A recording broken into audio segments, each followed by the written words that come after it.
All right. Hello, everyone. Welcome to another session of our Evolution Seminar Series. Today, we have an Early Career Awardee Seminar. This award is made possible by contributions from the College of Agricultural and Life Sciences, the College of Letters and Sciences, the Nelson Institute for Environmental Studies, and the Graduate School of UW-Madison. Our Early Career Awardee, Maria Akopyan, received a PhD at Cornell University in Ecology and Evolutionary Biology before joining University of Southern California as a postdoctoral researcher, and then UC Riverside as an NSF postdoctoral scholar, and is going to talk to us today about developing genomic resources for non-model organisms. So let's all give Maria a warm welcome.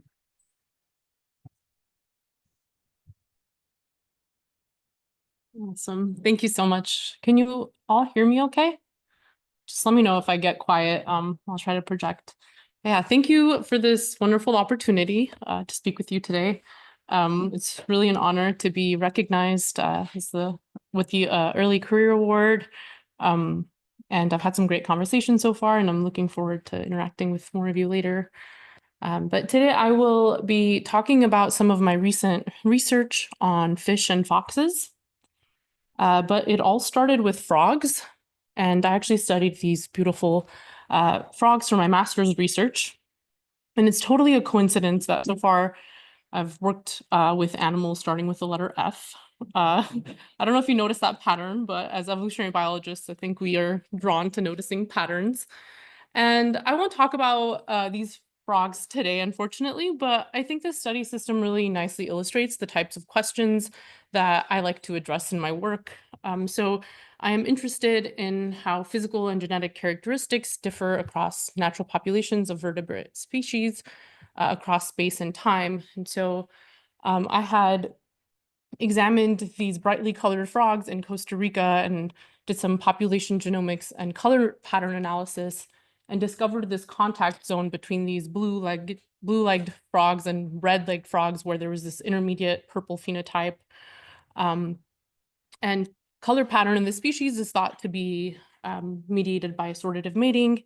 And so, to examine the evolutionary processes underlying these patterns, I conducted courtship experiments and demonstrated female preference for local males based on their call and color. And what's super exciting about doing this type of evolutionary inference now, maybe a graph most of you have seen, but if not, it's just showing us that, the plummeting costs of genome sequencing has really improved the opportunities for evolutionary inference and has really revolutionized the field of evolutionary biology. So thanks to these plummeting costs, we can now investigate the genetic patterns and processes underlying fundamental evolutionary processes. Despite the plummeting costs, I just realized the colors are a bit different. It's okay, as long as the frogs looked cool. Despite the access to resources, there's still a lack of genomic resources for many non-model organisms.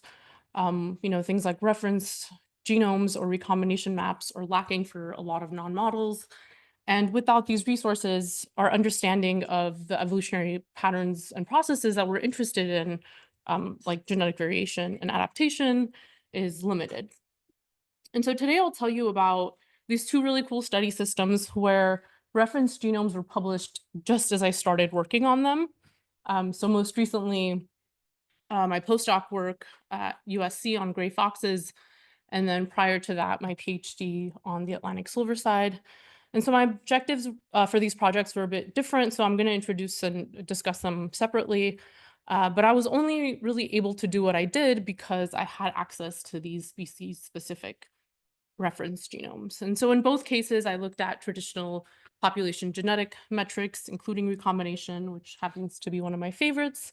For the gray fox, mostly focusing on reference genome bias, and then for the silversides, focusing on the genomic architecture of adaptation. I will start with the gray foxes. I would say that the gray fox provides a pretty compelling case to examine the impact of reference genome bias. But just to give you some background on the species, they're widely distributed, ranging from southern Canada to northern South America. They're quite common but elusive. They have climbing adaptations that facilitate the use of forests. And there is some evidence that there is divergence between the east and west of North America. Um, and the gray fox is actually sister to all other living canids. And just note that fox is kind of a descriptive term. It's not a single evolutionary lineage. So, the Vulpes lineage up here, which is like what the red fox is in this red. And then there is this like South American clade that also has some foxes. This is like the dog and the wolf clade. And then down here in gold is where the gray fox is with its dwarf descendant, the California Channel Islands fox. And so I'm just highlighting the gray fox lineage here and the dog lineage here. And the dog lineage is relatively much more recent. And of course, dogs have been domesticated like crazy. And the reason why I am highlighting dogs is because previous genetic studies have relied on a dog reference genome.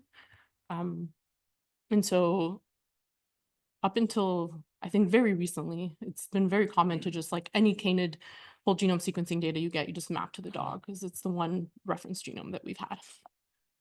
This is quite precarious because the dog genome lacks synteny with the gray fox. So dogs have 39 chromosomes compared to the gray fox's 33, and these like large scale karyotypic differences will likely introduce bias in analyses, especially those that rely on synteny. And differences in chromosome number are actually quite prevalent in this clade. So there have been other canid genomes published, like the Arctic fox, but there's still lack of synteny that's limiting analyses here. So the Arctic fox has even fewer chromosomes. And we know this because a gray fox genome was recently published. And just to kind of highlight the utility of reference genomes, they serve as these coordinate systems for referring to and annotating sequence features, which, make them essential tools in genetic studies. So especially for, non-model organisms, you can generate cost-efficient short-read sequence data and then map that to a reference genome, which then allows you to compare individuals and populations. And in the absence of species-specific reference genomes, researchers will just often use the genome of the most closely related species that's available, but this can introduce bias. So reference bias broadly, a consequence of it is, the reads containing the non-reference allele fail to align to their true point of origin. And so this can cause genomic variants to be missed or miscalled, affects mapping, variant calling, and downstream analyses. And there is some evidence that reference bias can lead to overestimated heterozygosity and inaccurate detection of structural variation. But few studies have examined how it may affect the characterization of historical demography and recombination rates, which are efforts that are only growing in popularity in the field of evolutionary genomics. And so leveraging this recently published gray fox reference genome, which is came from an individual from Vermont, which is indicated by that gold diamond. We reanalyzed some previously published whole genome sequencing data from 2 populations of North American gray foxes, including these 12 individuals, and mapped these data to these 3 different reference genomes. Of course, the conspecific gray fox genome, which I'll show in this orange gold color throughout, the dog genome, which has been used in previous studies, and the Arctic fox genome. And I wanted to look at how reference bias could affect our inference of genetic variation, but also demographic histories and recombination rates. So first, just kind of looking at the results of just mapping to these different reference genomes. There was actually very little difference in the mapping depth across the reference genomes. The gray fox is a slightly larger genome, so the average was a little bit lower, but there was no significant differences in mapping depth. There were more reads being mapped to the gray fox genome, but it's a pretty slight, less than 1% improvement. Notably, the number of properly paired reads was significantly higher, about 5%. more than the heterospecific reference genomes. And in a lot of pipelines, people don't filter out improperly paired reads. And so you essentially have these paired reads like independently mapping. And so you could imagine how that would potentially affect some downstream analyses.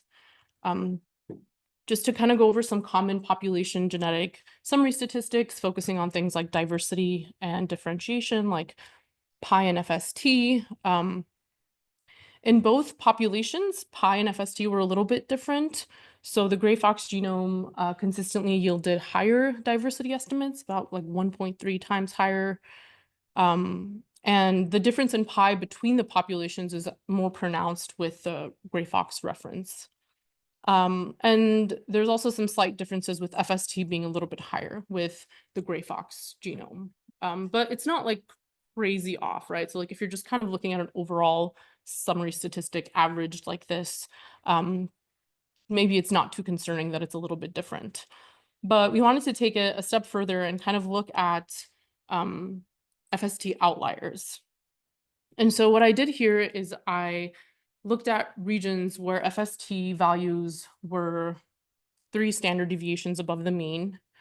And then I lifted over the positions across the reference genomes. So I wanted to see like, are the FST outliers being like the same FST outliers being identified? And so on the left, I'm showing you, so it's FST between East and West, and then I'm comparing the gray fox to the Arctic fox. And so the black points are the FST outliers that match between those reference genomes. Here, the blue is Arctic fox, like unique FST outliers that were only found when mapping to the Arctic fox genome. And then the gold is the gray fox. And then on the right, it's a similar thing, but with dog and the unique dog FST outliers being in red. And so we're seeing here that these heterospecific references consistently yielded more than twice the number of unique outlier windows compared to the gray fox. And the number of windows unique to each heterospecific reference was similar to the number of shared outliers. So, you know, like for example, with the gray fox and Arctic fox, there was 148 outliers that were shared, but then the Arctic fox had an additional 137 that were unique versus, you know, the 63 that were in the gray fox, and this kind of a similar pattern. And so this is kind of another way to like look at this further, to do like a functional enrichment analysis of these FST outliers and examine gene ontology terms associated with these outliers. There were actually more unique terms than shared terms across the references. So the bar in the middle is the number of terms that were present in all 3 reference genomes. And then the first 3 are telling you the ones that are unique to each. And this is pretty concerning. So like it's often the case where with non-model organisms, you might not have any a priori information about genes under selection, or you don't have the ability or the sample sizes to, you know, look at genotype phenotype association. So you might do this like bottom-up scan to see, you know, what's interesting. And you can see that by using a different reference genome, you might get a totally different picture of what's under selection. So that's pretty concerning. I also looked at the site frequency spectra, which are, you know, it's a summary of the allele frequency distributions. And we identified more singletons, so rare variants that an allele is found only once in the population using the gray fox genome.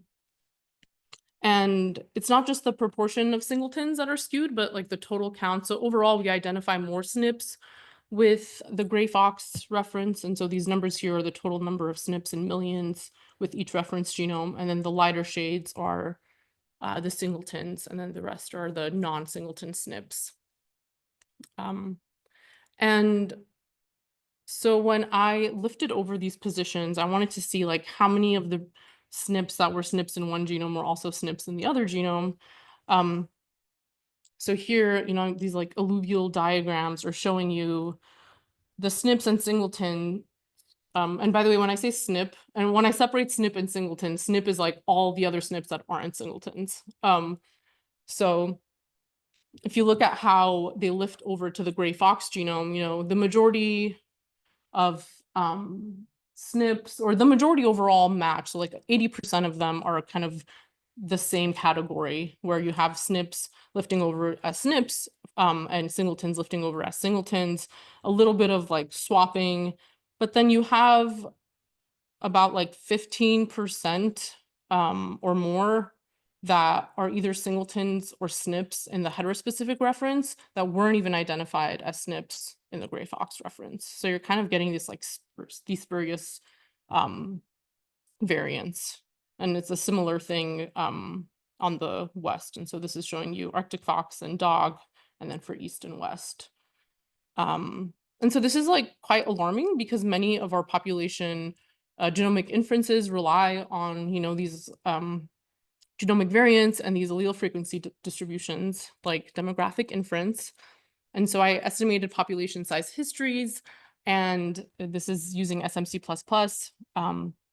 And so this is, the skyline plot of demographic history is showing you population size, which is, measured as the inverse of the coalescence rate. And here it's in units of thousands, and then on the x-axis is time going backwards in time. And so the shapes are fairly similar, but overall you can see that with the gray fox genome, you get higher population size estimates. And this is, again, like inferences that are only growing in popularity in the field of like non-model genomics, where we also don't tend to have species-specific reference genomes. And that's quite concerning, especially when you have to use demographic history as a prior to estimate something else. And so in the case of looking at population recombination rates, we used Pyro to look at what recombination looked like using the SMC trajectories as a prior. And this was work that was primarily led by an awesome undergrad at USC, Matthew. And we found some differences in the distributions, and that they also varied between the population. So like in the East, the gray fox on average was kind of in the middle, with like the dog genome giving us higher rates and the Arctic fox genome giving us lower rates. But in the West, the gray fox had lower average recombination rates compared to the other two. And it's not just the averages that are different. So if you look at the genomic landscape of recombination rates, we're actually seeing that there's substantial variation. And so with the heterospecific references, you're actually getting more variability, where especially towards the chromosome ends, you have higher recombination rates with the heterospecific references. So like with the gray fox, for example, the highest estimate was 7 centimorgans per megabase. But with the Arctic fox, it like doubled to 15. And then with the dog, it like tripled to like 23. And so we're getting these kind of crazy artificial hotspots of recombination with these heterospecific references. So got stuck here. All right, so just to summarize the gray fox part of the talk, we're seeing improved read pairing, increased detection of SNPs and rare variants, and higher estimates of pi and FST. We're getting some weird, unique FST outliers with the heterospecific references with different functional interpretations. The estimates of population sizes are different, and so are the recombination rates. And so I would maybe warn against using a really divergent reference genome, especially in the case where you don't have the same number of chromosomes. Maybe it's better to do a de novo assembly, or just do some heavy filtering, and maybe just be really mindful of how these differences can skew your estimates. And so one thing that I'm working on now is building more recombination maps for canids. I've now gotten really interested in this. Canids, actually, the entire clade has a pseudogenized copy of PRDM9, which is a key regulator of recombination in mammals. And kind of given their diverse history and population structure, it'd be really interesting. So we're going to do some sperm sequencing and also build some population recombination maps for different canid species, both dogs and some wolves, and maybe look at how domestication affects things. And so these are projects I'm kind of starting up now for my current postdoc. Okay, so that is the gray fox part of the story. And so now I'm going to shift into the Atlantic silver side. And again, this project that I did for my PhD was I started just as we got a reference genome. And so some background on the Atlantic silver side. So it's a small marine species that lives and spawns in the nearshore environment and is distributed along the world's steepest thermal cline along the east coast of North America. So they range all the way from like down here near Georgia all the way up to the Gulf of St. Lawrence. And they have really high dispersal ability, especially the populations at the northern latitudes tend to migrate offshore pretty long distances. That's been shown with like both their otolith microchemistry and genetic data. And what's really interesting is that despite this really high connectivity among populations and like high dispersal and not like very many obvious barriers to gene flow, silversides show adaptive divergence in a suite of traits in response to this extreme environmental variation along their range. So if you were to go collect a bunch of adults in the wild across their range, the fish would be about the same size, but they actually have this really cool pattern of counter gradient variation in growth. And so if you raise them in the lab under the same conditions, you can see that the populations from the north actually grow faster. They grow about twice as fast as the southern populations. And so, these are individuals we were raising in the lab under identical conditions. They're the same age, and you can see that the northern populations have grown larger in the same amount of time.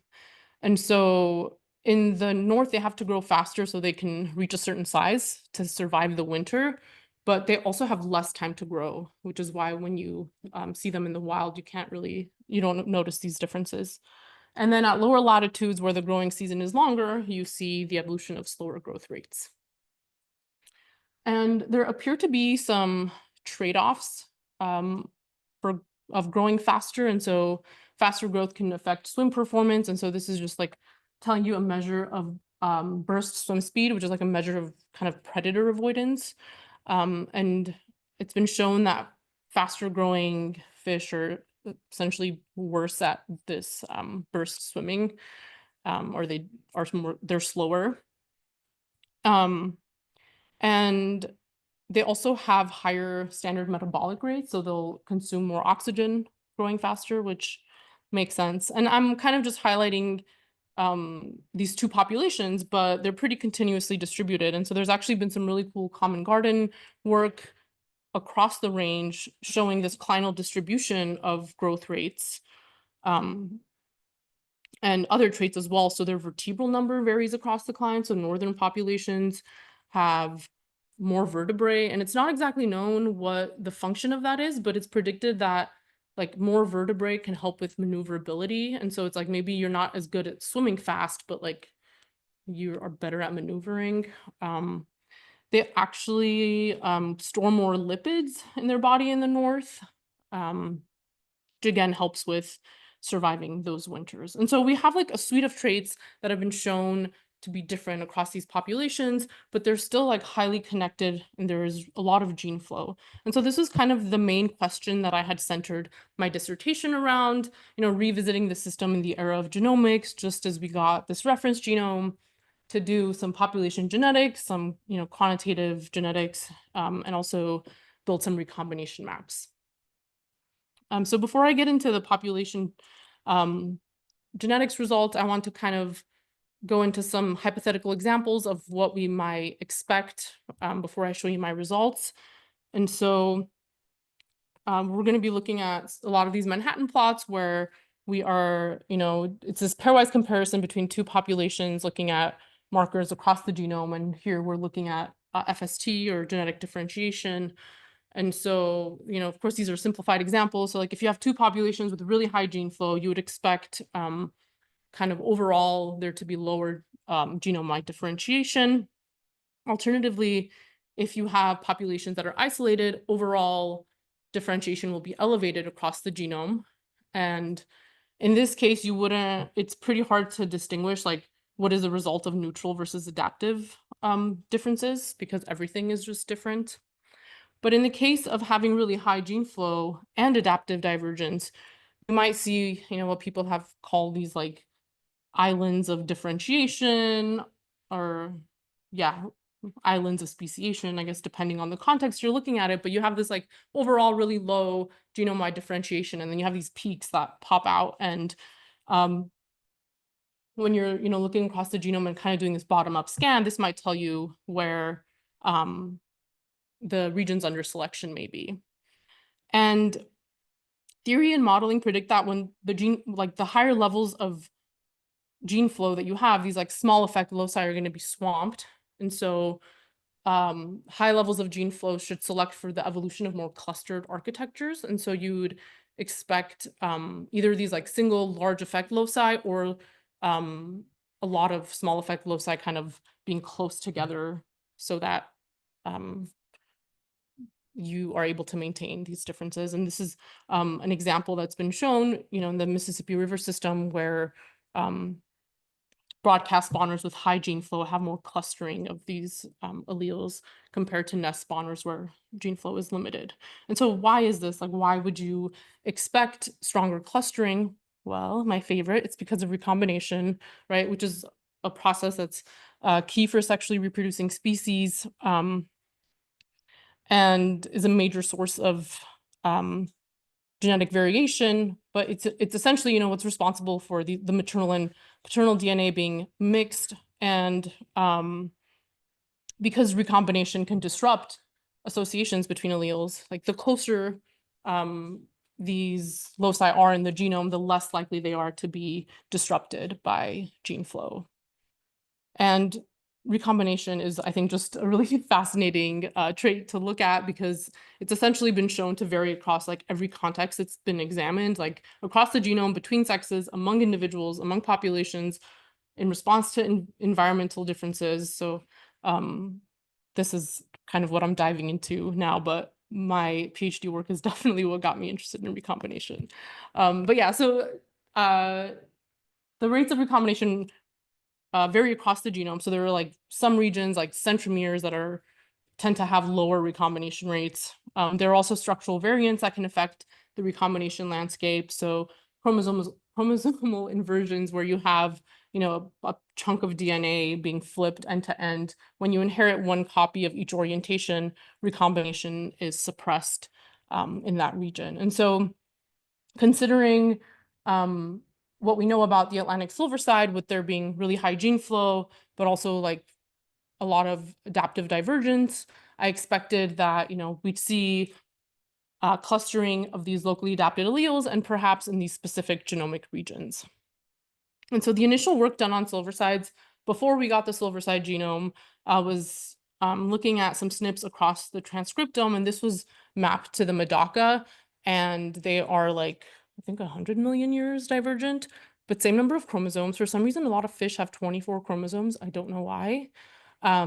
But this was the pattern seen here, where like, comparing New York and Georgia populations, you can see kind of all these peaks scattered across the genome. There's a couple chromosomes that really pop out and seem to have really high FST values. And so I repeated this once we got the silverside genome, and using whole genome data instead of just the transcriptome. And the general pattern holds. We still have some scattered peaks and like a few of the chromosomes that are highly differentiated, but a lot of the like other peaks that seem to be scattered have now been kind of arranged into presumably the right place, and it's a much cleaner pattern. And then when you average it into 10 kb windows, you can actually see how low genome-wide FST is, and then how, just a couple of the chromosomes pop out. And so you can get a much clearer picture with the species-specific reference genome in this case too. So I compared these 4 populations, so just comparing the neighboring populations, looking at these Manhattan plots of FST based on these 20 million SNPs across the genome. We did low coverage sequencing and averaged into 50 kb windows. The bottom plot should look similar because I just showed you that in the previous slide. But if for a second we just kind of ignore maybe the interesting stuff, but like the peaks and all of that, and just kind of look at the pattern across the genome, we can see that the background levels are the lowest in the south. And kind of going back to the expectations I had brought up earlier is like, we know that there's really high gene flow in the south. And so this makes sense where, you have high gene flow, you have lower overall differentiation. And then isolation increases as you go further north, and so does levels of genome-wide differentiation. And then going back to maybe focusing on some more of these interesting patterns where things are popping up, you can see that in like all cases, you have some things popping up, but the more gene flow there is, the more clustering there appears to be, right? Like here where you have really high gene flow, the differentiated regions are clustered on just a couple chromosomes. And that pattern kind of weakens as you go further north where there is less gene flow. And so where we're seeing these differences are, between the populations where we're seeing really high differences in growth rates, but we also know that they're highly connected. And it appears that chromosome 18 and 24 are kind of the two main chromosomes that are popping out in terms of this like bottom-up scan of like where in the genome is this interesting stuff happening in terms of what's responsible for these differences potentially between populations. And so that's kind of a quick version of the PopGen stuff. I just found out this week that it was accepted in MBE, so that should be out hopefully soon if you're interested in that. And so then I wanted to do, as a complement to this like bottom-up scan, do some top-down trait mapping. These fish live about a year, so like within a PhD, you can do some QTL mapping, which was cool. So here, like we bred some individuals from New York and Georgia in the lab, and then raised F2 generations and measured genetic and phenotypic variation in that F2 family, and then mapped a suite of traits, including growth, of course, because that was like the one that we've known the most about, to see where in the genome do these traits map. And so this is the results from the genome-wide QTL scan of some traits. So I'm showing you growth rate, oxygen consumption. We did some morphometrics, so the first PC explaining variation in body shape, and then vertebral count. And so it's kind of similar to the Manhattan plots I was showing you. The x-axis is the position, but it's in centimorgans instead of megabases. And the y-axis is log score, which is a measure of the strength of evidence of there being a presence of a QTL at that particular location. I also want to note that there's a break in the y-axis here. That's because this peak on chromosome 24 was so high that it was kind of like smushing everything down. So even though I don't like to do that, I did add a little break in the y-axis there. And so there were actually these 5 chromosomes that were popping out in terms of having these significant QTL. So, for growth rate, they're on 4 chromosomes, 11, 17, 18, and 24. Vertebral number is on 13 and 24. And oxygen consumption is on chromosome 17. And if we look at the effect plots for these QTL, we can see that the northern alleles confer faster growth, which is what we're seeing in the wild, where we know that the northern populations grow faster. Same with the vertebral number, northern individuals or the northern alleles are associated with more vertebrae. And so if we kind of compare the result of this like top-down trait mapping to the bottom-up, population genomic scanning, we can kind of see this convergence where like the main signals are in both cases falling on chromosomes 18 and 24. So really convinced at this point that there's something quite interesting happening on those 2 chromosomes. But then I wanted to get at like, how is it that you can have a couple chromosomes being so differentiated while the rest of the genome is pretty much homogenized. And so for that, kind of in addition to the recombination mapping that's inherent to doing the QTL mapping, I did some additional recombination maps so I could then compare. The idea here being I could potentially find structural differences that could explain these patterns. And so one thing that's important to note is that we had a reference genome was from an individual from Georgia. And so I built a recombination map for an individual from Georgia, from New York, and their hybrid. And in all cases, I mapped them to the Georgia reference genome. And so when you look at the Georgia recombination map and compare it to the Georgia genome, you kind of see this like mostly collinear pattern.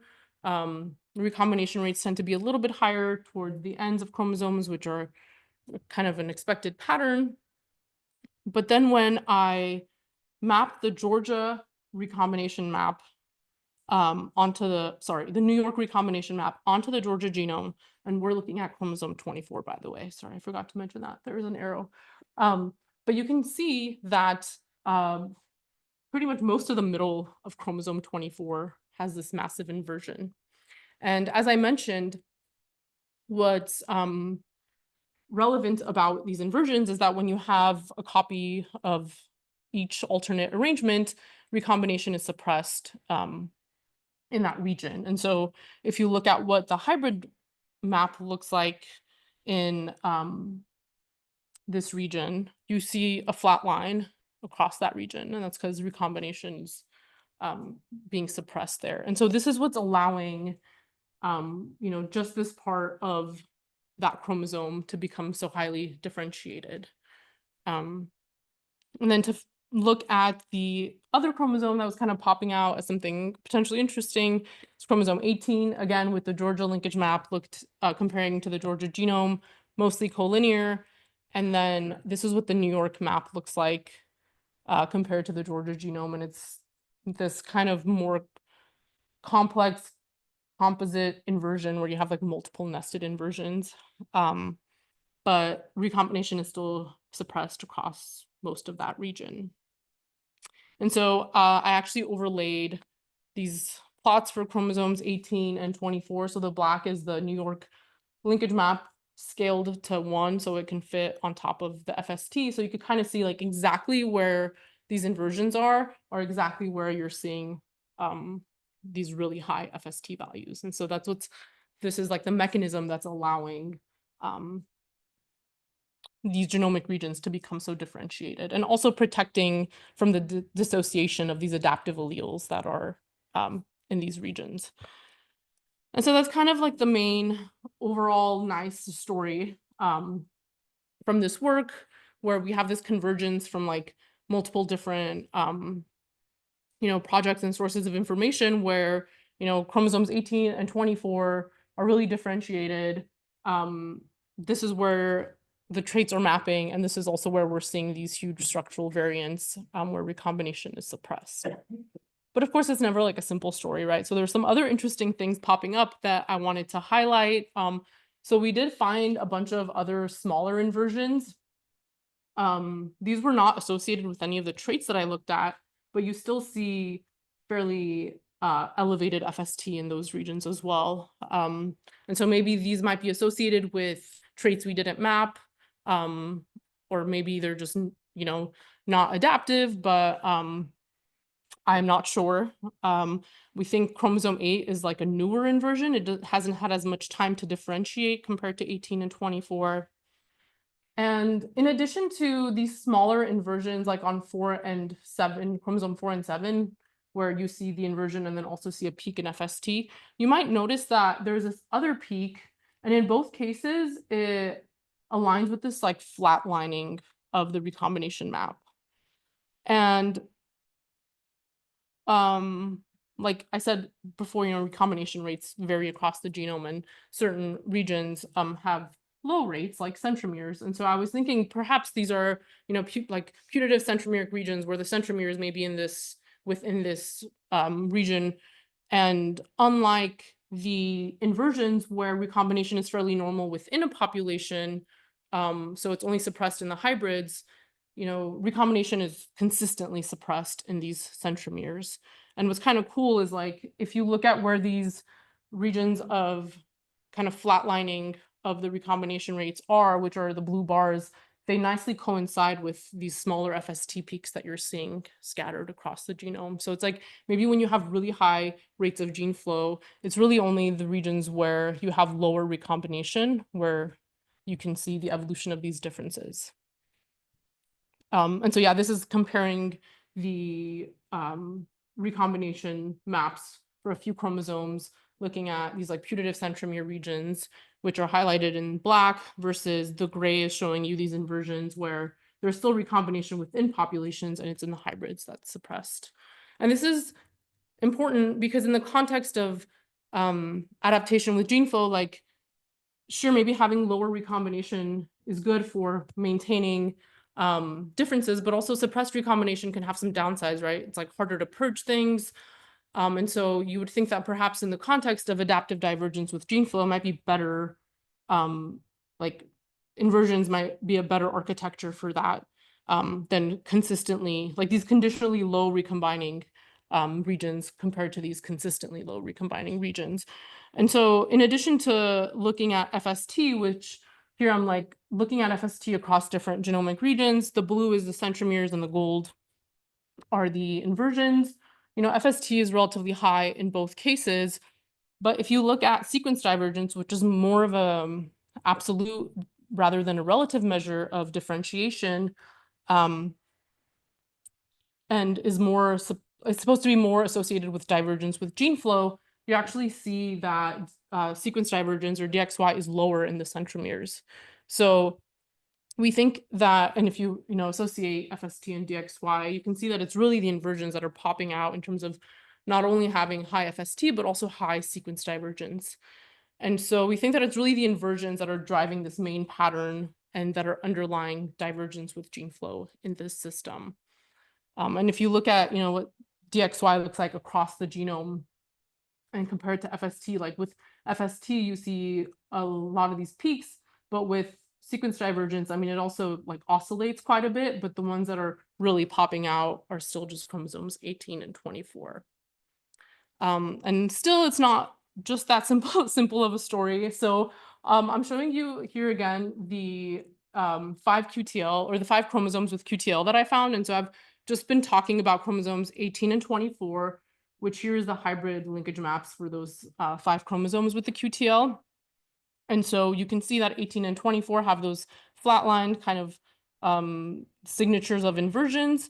And you might also notice that there's one of those maybe a little bit smaller region on chromosome 11 as well. But chromosome 11 doesn't have that crazy like block of differentiation when you look at the southern populations. Oops, wrong way. But if you go further north, you can see that chromosome 11 actually starts to differentiate in between the populations further north. And so it looks like, and chromosome 11, of course, is also associated with growth rate and body shape.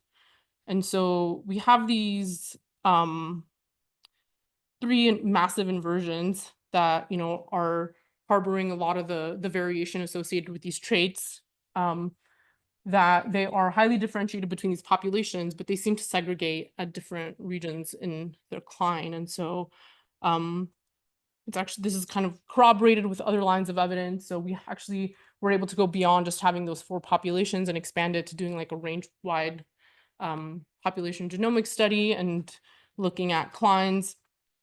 And the gray line here is the cline of genome-wide ancestry, and then the inversions kind of have different cline centers. And if you look at some wild and experimental populations, so here it's it's both wild and experimental.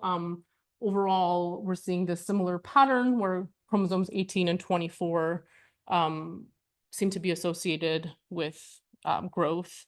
Interestingly, chromosome 11 has the opposite pattern in the wild, so there might be some environmental effects that I would love to get into. And there was this really cool experiment done on Silversides, where they did some size selection experiments. And so they had replicates where they were selecting for either the largest individuals or the smallest individuals, or randomly selecting individuals and doing that for a few generations. And so in the cases where we were seeing faster growth evolving in the size selected populations, it was chromosome 24 again that was most strongly associated with that difference. And so not only is this the thing that we're seeing in the wild, but in these experimental populations, like that's the genomic mechanism that is underlying size and growth differences in these fish. And so, yeah, a lot of evidence converging on these inversions being really important in allowing the adaptive differences to be maintained despite there being really high gene flow. And so, yeah, just to summarize, between these populations with high gene flow, differentiated loci are kind of clustered and protrude from this like homogeneous genomic background. These small peaks, which are putative centromeres, don't appear to be associated with divergence with gene flow, but these larger blocks, which are these inversions, are seem to be associated with divergence with gene flow. So we think that these inversions act as these co-adapted gene complexes that modulate local adaptation with gene flow. So the recombination maps have already been published.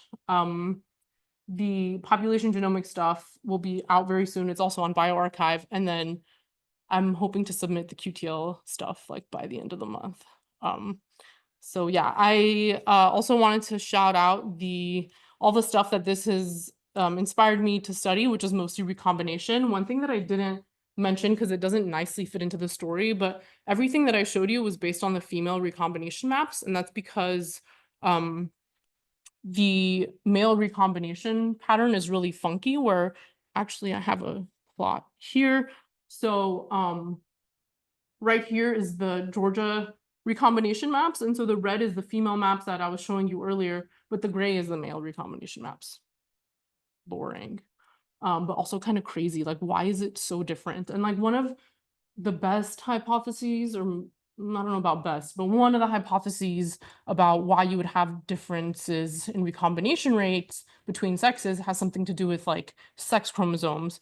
But these fish have temperature dependent sex determination, which also varies along the cline. So there's crazy stuff happening. And so I'm really interested in going farther up north where populations are more isolated, and building both more recombination maps and like measuring it instead of just like building one recombination map for a population, building a bunch of recombination maps and looking at it as like an individual trait.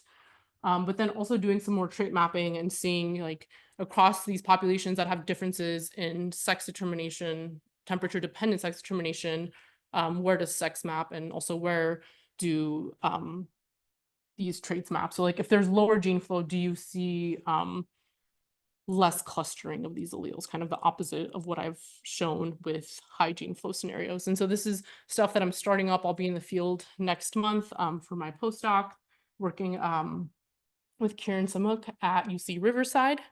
And so, yeah, I think that's most of what I had. I wanted to thank the awesome team of researchers that have supported me and that I've worked with throughout this journey, my PhD committee on the left and my awesome postdoc advisors on the right, and my lovely collaborators in the center, and all of you for listening. And we have some time for questions. So thank you.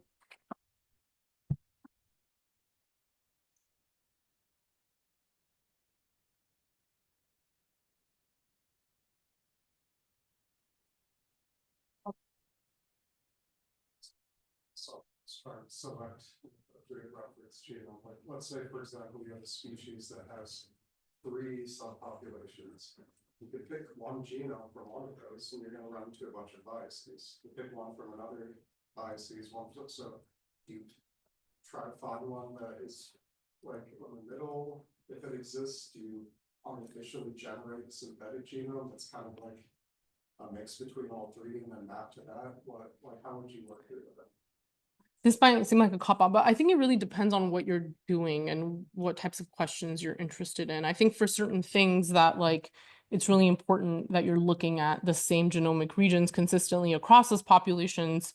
You might do things a little bit differently than if like maybe you're going to be analyzing those populations separately, where it might not matter as much. So I think it kind of depends. And like some of the things I think can just be done by maybe using the one reference genome you have, but being really mindful about how you're filtering your data, both in terms of like the types of reads you're keeping and the types of SNPs that you're keeping as well.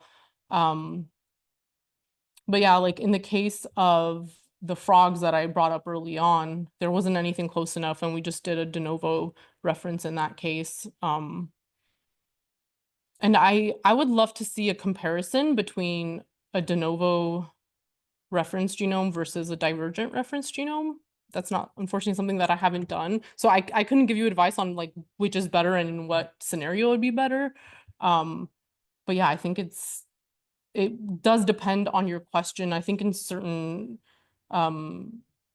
analyses, it might not matter as much, but in other things where like you want to make sure that you're comparing the same regions, or things like the actual location and like distance between things like LD are really important, then it's more of a concern. In which case, like we go to these PacBio conferences and we're like, help us get more genomes. But yeah, it's a really good question, and sorry, it's not a straightforward answer. Yeah. So if people identified the genes of interest within the inversions that issue not in the PPL analysis, and the reason I ask is that you could then potentially look at the genomes of other fish and see if they cluster as opposed to being dispersed across chromosomes. Yeah, so it's like these inversions are like megabases, and so there's a lot of genes. And so what we did is we had some transcriptomic data looking at like whole body RNA sequencing between these two populations. And then I focused in on the QTL just to see like maybe that's a better way to narrow in on potential genes. And I did find a lot of stuff associated, like for the vertebral number QTL, associated with bone growth and like mineralization. And then I found a lot of growth related genes as well. I think the functional stuff is like kind of out of my realm, but in terms of what's been found in other species, I think like considering how like quantitative of a trait growth is, you might expect there to be a lot of a bunch of loci across the genome that contribute to it, but there have been other examples where it's just like a couple of regions that explain like half the variance in the trait. And there haven't been inversions in all of the cases, but yeah, it's something that I'm still kind of like, I haven't found something similar enough where the connection is really obvious, but yeah, I've seen both like the genes that are under in the QTL being related with similar traits, and then also similar architectures being found in other fish in terms of there being clustering. And the ones where we do find them together, these tend to be pelagic species with a lot of gene flow as opposed to freshwater fish that are isolated with ponds and limited gene flow. I think, yeah, I think they are more like there is higher gene flow. They're less they're not as isolated. So yeah, maybe there's like something similar to what I was explaining earlier, where you want to like maintain these differences, kind of pack them closer in the genome. Yeah, that's a great question.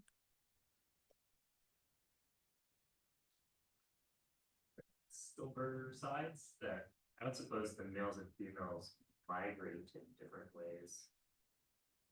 And the possible explanations for their heterochiasm.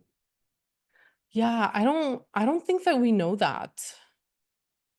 I'm trying to think if I could figure that out. I don't think we have the data. We have the samples, but we haven't generated that data yet. But yeah, that's a good question. There is some evidence of there being like sex specific, like selection pressures being a little bit different. but I don't know about migration. It's a good question. You see overall, just overall levels of recombination rates varying along this environmental climb, and you had mentioned that there could be various factors that are involved. It could be environmentally affected, or it could be. Yeah, so that's yes. So that's actually what I'm excited to look at with the populations I'm planning on collecting this summer. Because like most of the things that I looked at further south have fairly high gene flow, and so it was not like not as easy of a comparison in terms of gene flow. Because I guess my hypothesis is that overall, if you have high gene flow, you'd have lower recombination rates. I don't know. I don't think that's ever been looked at, maybe. But that when you're isolated, you could have overall higher recombination rates. And so I haven't measured, because I only had those 2 recombination maps, it was kind of hard to like kind of use that as a summary of the recombination rates in these different scenarios. But now I'm trying to like do multiple replicates where I have a couple populations that are isolated, and then I'm going to build a bunch of recombination maps for them and see like how much does recombination vary within a population, but also between these populations that are both isolated or connected. And then also how much does it vary between the sexes? Because maybe like heterochiasmy is the way to like get the overall recombination rates down, right? Like maybe that's the mechanism of these having lower recombination in connected populations. But yeah, I'm just starting that up, so stay tuned.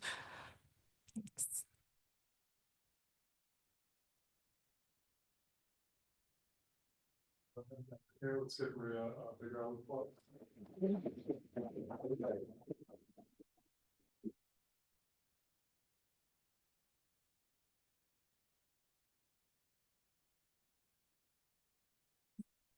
Today. So I'll have you end the recording and then I'll reclaim post. I got you guys. Yes.